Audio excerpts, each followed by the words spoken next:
আজকে মূলত এখানে আপনি কি জন্য আসছেন এখানে? আমি আসছি বর্ষবরণ, যেহেতু আমাদের এটা পুরনো ঐতিহ্য, এটা আমাদের এই ঐতিহ্যটাকে ধরে রাখতে হবে। বাংলা নববর্ষের সময় স্বাভাবিকভাবে আপনারা যখন ছোটোবেলা যখন শৈশবকালে তখন আপনারা কী করতেন আর বর্তমানের সাথে পার্থক্যটা কি? আসলে আমাদের সেই শৈশবে ফেলে আসা দিনটা এখনো বলতে পারি না। সে প্রত্যেকের বাড়িতে যাওয়া, সবাই একসাথে মিলে মিশে দলবদ্ধ হয়ে পাছান খাওয়া, সুন্দর জামা কাপড় পরা, এই যে খেলনা, এই খেলাধুলা করা, এটা আমাদের সাথে এখনো মিশে আছে। মানে এখন এখন কি দেখতে পান তরুণ প্রজন্মের মধ্যে? তরুণ প্রজন্মের মধ্যে একটু ঘাটতি আছে।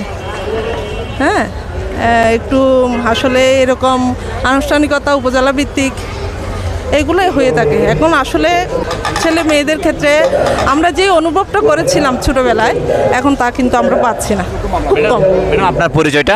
আমি লাভলি বড়ুয়া, আমি রাউজান বেস্টেশ্বরীর বিদ্যায়তনে আছি। ধন্যবাদ ম্যাডাম আপনাকে। ধন্যবাদ আপনাকে।